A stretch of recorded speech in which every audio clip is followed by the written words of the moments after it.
Masa perubahan, Ibu. Oke, ada lagi jawaban yang lain? Masa Intan? susah. Intan, menurut Intan masa reformasi itu masa apa sih? Atau kenapa ada masa reformasi? Atau masa reformasi itu sebenarnya apa? Ada konflik. Oh, masa reformasi itu bisa terjadi karena konflik? Ya. Oke, boleh. Oke, jadi masa reformasi itu seperti yang dibilang Yohana adalah masa perubahan.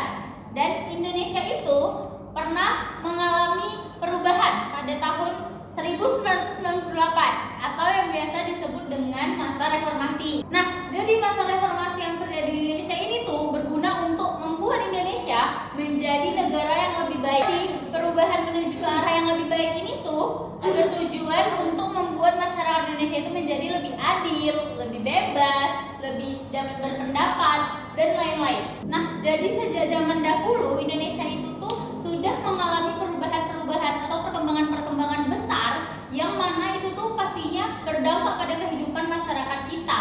Nah, perkembangan yang akan kita bahas di sini adalah ada 3 perkembangan. Yang pertama itu ada perkembangan politik, perkembangan ekonomi, dan perkembangan sosial.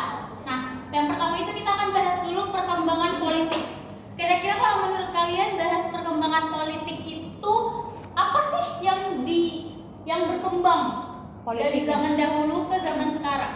Oke, benar tadi apa yang dibilang sama teman kalian. Jadi perkembangan politik itu yang zaman dahulu kita itu tuh biasanya kita tuh ketika kita berpendapat kita tuh akan lebih banyak dibungkam. Jadi kita tuh tidak bebas berpendapat. Sementara sekarang kita tuh sudah lebih bebas berpendapat. Jadi dari situ tuh sebenarnya sudah terlihat adanya perkembangan dalam bidang politik. Bahwa dulu kita tuh dilarang untuk berpendapat.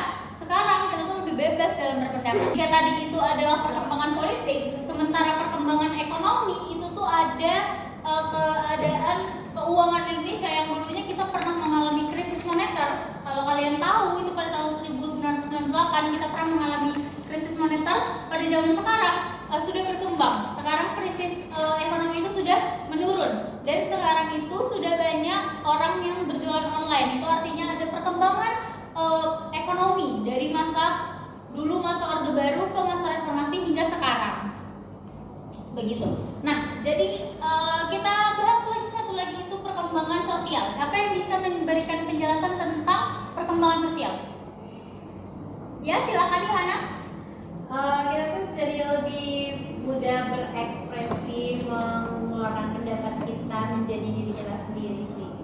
Oke, benar sekali yang dibilang Yohana. Ada lagi tanggapan dari teman-teman yang lain? Perubahan pola atau kehidupan. Iya, benar. Boleh. Jadi apa yang dibilang sama Yohana dan dibilang sama Putri itu benar ya. Jadi perkembangan sosial pada masa dulu dan sekarang itu tuh membuat kita sekarang tuh jadi lebih bebas berekspresi, jadi merubah pola pikir kita juga jadi bisa menyampaikan pendapat kita di sosial media. Sekarang kan kita sangat dekat ya dengan sosial media. Jadi masa reformasi itu membawa perubahan besar terhadap kehidupan masyarakat kita, teman-teman. Dari yang dulunya kita tidak bisa berpendapat, sekarang jadi lebih bisa berpendapat. Yang dulunya kita mengalami krisis moneter, sekarang kita sudah tidak mengalami krisis moneter lagi atau krisis moneter itu sudah menurun. Oke, sekarang kita coba lihat contoh sederhana ya dari apa yang tadi udah kita bahas. Sekarang kita akan ulik kembali. Kalian masih ingat atau enggak nih? Teman-teman masih ingat atau enggak nih? Kalau misalnya kita bebas berpendapat di sosial media, itu tuh masuk ke perkembangan apa? Siapa yang tahu? Perkembangan sosial. Oke, perkembangan sosial, benar sekali yang dibilang Neza. Nah, kalau misalnya sekarang banyak orang yang berjualan online, itu masuk perkembangan apa? Oke, pinter Sofi. Sekarang ibu mau kalian membuat kelompok kecil bersama teman sebangku aja, berdua. Jadi nanti ibu akan kasih tugas, kalian berdiskusi ya sama teman sebangkunya. Nanti boleh jawab apa yang ditanya oleh ibu. Jadi tugasnya itu yang pertama itu kalian harus menyebutkan 2 contoh perubahan ekonomi, 2 contoh perubahan politik, dan 2 contoh perubahan sosial.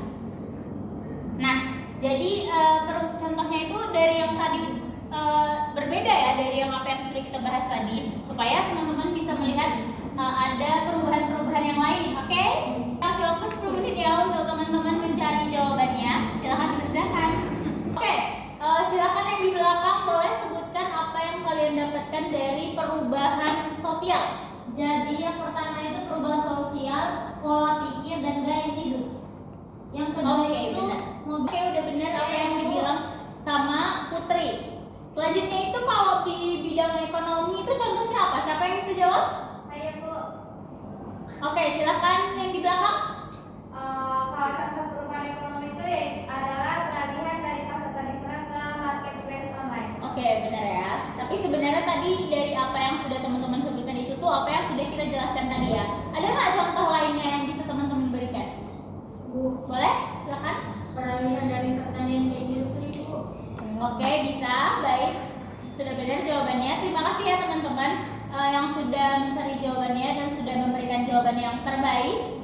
Kita cuma bahas yang sedikit-sedikit aja. Sekarang saya mau perwakilan dari masing-masing teman kelompoknya yang sudah berdiskusi tadi untuk menyampaikan hasil dari diskusinya. Boleh? Kelompok yang ini, silakan. Kalau dari bidang politik, contohnya kayak negara yang awalnya dipimpin secara terpusat atau otoriter, kini berubah menjadi yang lebih terbuka dan pemilu.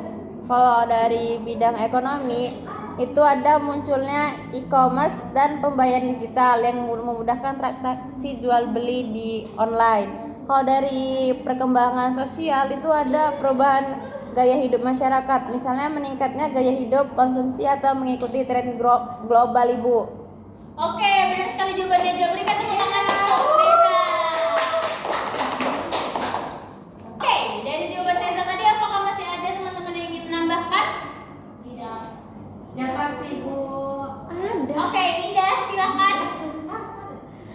Baik, kesimpulan yang saya dapat tadi Bu mengenai perubahan sosial, politik dan ekonomi dapat dipahami sebagai suatu proses yang saling berkaitan dan mempengaruhi satu sama lain dalam kehidupan masyarakat. Oke, benar juga dibilang Indah. Kasih tepuk tangan untuk Indah. Terima kasih ya teman-teman atas diskusi yang sudah kita lakukan hari ini. Apa yang sudah kita sampaikan di pembelajaran hari ini, materi yang saya sampaikan, apa yang teman-teman diskusikan, semoga semuanya berguna ya untuk kehidupan kita atau misalnya membuat kita jadi lebih tahu nih. Nah, kesimpulan dari pembelajaran hari ini bahwa perubahan atau perkembangan pada masa reformasi itu membawa banyak sekali dampak baik terhadap negara kita. Negara kita sekarang menjadi negara yang lebih demokrasi, yang lebih mendengarkan yang lebih mendengarkan suara-suara rakyatnya, yang lebih bebas berpendapat. Kita juga jadi lebih bebas dalam berdiskusi. Dulu tuh diskusi-diskusi itu tuh suka dibubarkan kan. Kalau sekarang itu kita bebas berdiskusi tentang apa saja. Seperti itu ya. Oke, sekarang Ibu mau yang terakhir ini, Santa, coba kamu sebutkan apa perubahan yang kamu rasakan. Oke Bu. Perubahan yang saya rasakan saat ini dari zaman dulu sampai saat ini Bu. Dulu saya Ibu pergi belanja ke pasar, capek-capek memilih barang, menawar, jadi sampai ke tempat-tempat yang paling murah. Tapi sekarang Ibu, aku melalui handphone, belanja online, harganya sudah tertera di situ Ibu. Kita bisa mencari barang yang paling turun melalui media sosial seperti aplikasi Shopee, TikTok dan lain sebagainya Ibu. Oke, tepat sekali menurut Santa. Nah, itu bisa kita lihat ya bahwa sekarang perubahan itu tuh dapat mempermudah sekali hidup kita. Nah, akhir dari pembelajaran kita hari ini saya akan memberikan tugas untuk yang nantinya tugasnya akan kalian kumpulkan di pertemuan berikutnya sebagai refleksi dari pembelajaran kita hari ini ya. Terima kasih atas pembelajaran hari ini. Saya akhiri. Assalamualaikum warahmatullahi wabarakatuh. Sampai jumpa di pertemuan selanjutnya ya teman-teman.